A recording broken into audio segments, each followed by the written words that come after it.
So, Volume 4 is kind of fucking weird, in a sense.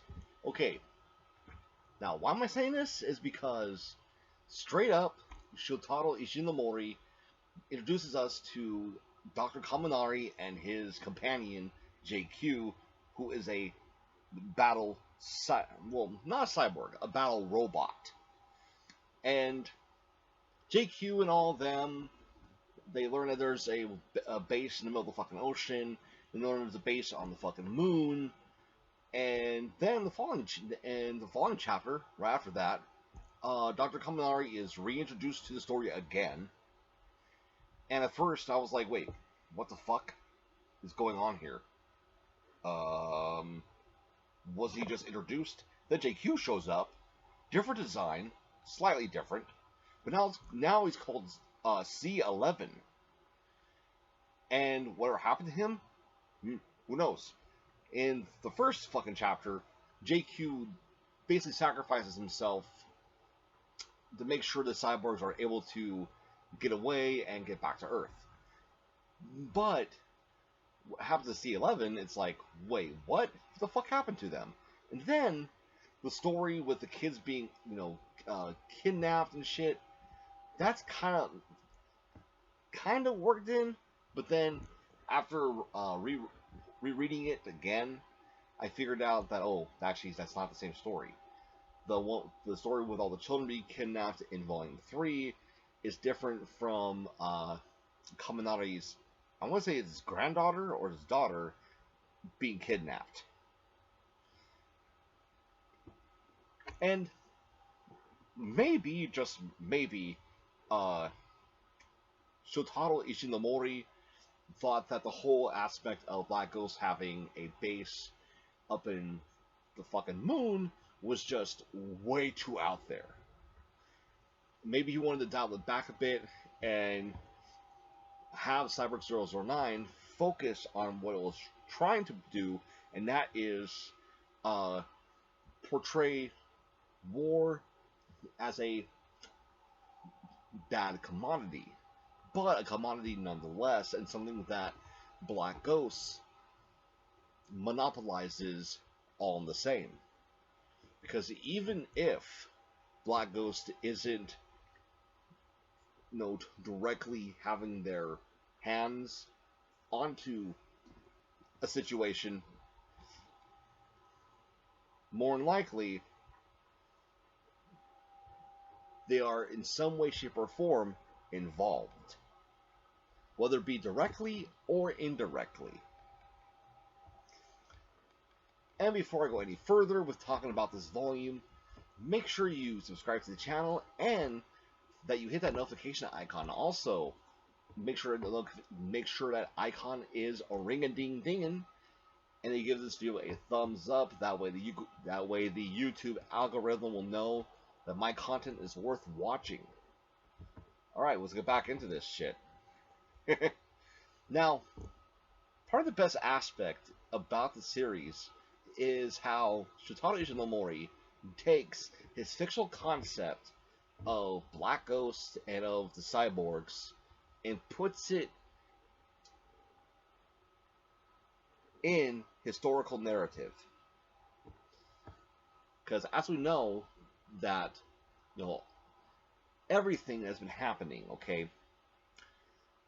Black Ghost basically came to existence, or at least came to the forefront after the end of World War II, knowing that with the might of the nuclear bomb, that there's probably powers out there that are looking for that kind of domineering force. And Black Ghost knows it. Which is why they started the whole Cyborg project anyways. Because they wanted to go beyond that. As well as tip the scales of war, in a sense. War, profitable, fun, and to where really no lives will be lost. except for the cyborgs. Well, who cares about them? They're just people that got kidnapped, and their genetic makeup basically fucking altered. Now, what is amazing is just how scientifically advanced the Black Ghost is, especially for the time frame that the story takes place. And since we're now getting into the Vietnam conflict within this volume, that brings us to the 1960s or 1970s. Actually, the conflict started in the 1960s, so it will be more in the line of 1970s is where basically this is all at. What was so interesting about that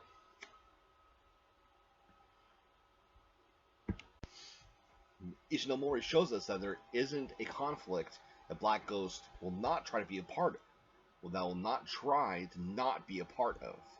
Meaning that just so long as there is some kind of war happening in the world, Black Ghost wants to get involved. Even if this means handing over gifts to keep the conflict going. Now, enough about the damn Black Ghosts. Let's talk about the cyborgs, okay?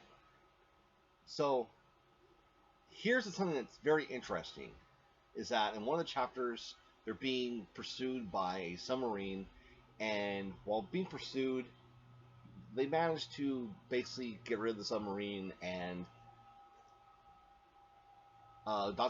Dr. Gilmore tells them about the Vietnam conflict, saying that there is rumors of a Black Force operative, going there and giving the Viet Cong newly advanced weapon that's created by a Black Ghost. On their way over to the Chinese Peninsula, they come across a field of jellyfish, just a fucking ton of them. And these jellyfish are able to siphon atomic energy, which works on the ship, or rather the submarine they're using, that they stole from Black Ghost back in like Volume 1, and on Joe as well. Because apparently Joe, unlike the others, he uses atomic energy. And if it wasn't for 001, the fucking baby, they would all probably be at the bottom of the damn ocean. Because 001's power was able to essentially get them to their destination. But what I liked about this, though, is that it showed that even the most powerful out of all 9 cyborgs, that being Yoshimura 009, that even he has his weak points. Now, and this is the first weak point we've seen that's outside of the 00 series. What I mean by this is, yes, we have seen, like 00, 10, 11, 12, 13, and the like.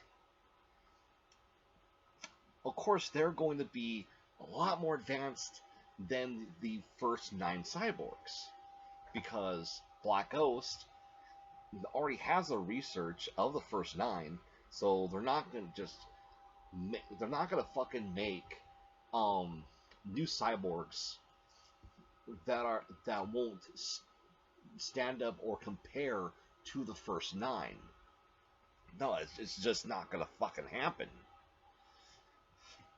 So, in that aspect, yeah, that makes sense. But this is the first time that Joe experiences a kind of weakness that is outside of Black Ghost's range. Because these jellyfish are a byproduct of the human appetite for war. And the fact that in this universe, a lot of these countries were testing nuclear weapons in the ocean, which genetically altered a lot of sea life, as well as possibly woke up some other kind of, life as well. Considering the fact that they battle a fucking plesiosaur, which, oh yeah, 005, the Native American, he does a lot more in this volume. He battles a plesiosaur, he battles a giant octopus. Oh, there's this doctor named Dr. Dressler, who is one of the doctors that is on Black Ghost's payroll, but it doesn't seem like he necessarily likes working with Black Ghost, because in his own thoughts, he makes a mention of creating this serum to basically create giant-ass animals. That way they would be used to essentially end world hunger. But now he's being forced to create giant-ass animals as operatives of Black Ghost. Speaking of animals as operatives, I like the fact that Shotaro Ishinomori does a lot of citations within this work, as well as citing, I believe his name was John C. Lilly, who discovered in Vienna, I think, that he was like the first person to discover that dolphins are intelligent, basically. And I like the fact that, Shotaro Ishinomori wrote that into the story, and then it was like, okay, let's have the most evil but yet intelligent organization in the fucking world get a hold of this information and then utilize it for their own benefits. And that is how we come across the reconnaissance dolphins that Black Ghost uses. And that's one thing I like about Black Ghost as a evil entity,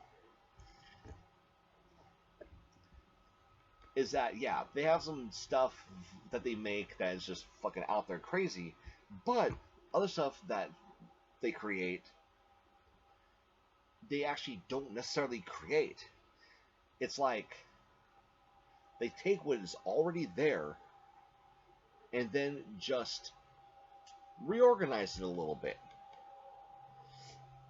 Meaning that, finding out how intelligent dolphins are, they raise these dolphins into being fucking spies and to do field work reconnaissance. That way, I guess dolphins will go undetected, and Black Ghosts will know just where their enemies are at all times. Because who the fuck would expect dolphins to give away your position? If you saw some fucking dolphins, you'd probably thinking, just some fucking dolphins. That would be like if somebody trained, birds into, I don't know, being fucking spies. It's in that same kind of fucking boat, honestly.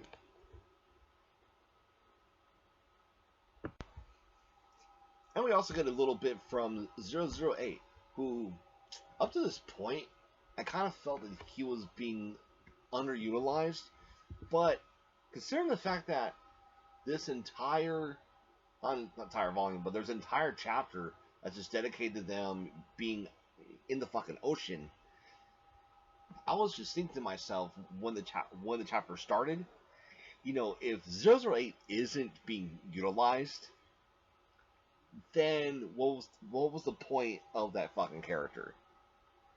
And sure as fucking hell, he gets utilized, and goes to show that, yeah, when it comes to underwater battles, you definitely need 008. Because 008's speed, his agility, and his strength all come from the aspect of him being a aquatic cyborg. Now, I'm really hoping that in the next volume there isn't more fucking retcon, because the retcon that happened in this volume really just made me fucking dizzy. And I still don't understand why that story with Dr. Kaminari and JQ was even in this. You know, if that whole fucking adventure was just going to be scrapped and kind of rewritten again, why was it kept for the volume? Was it just placed in because, well, fuck it, let's put it in. That way the book will have enough fucking pages to sell as its own entity. Oh. I think I just answered my own question with that one. Huh. But still, that's fucking confusing.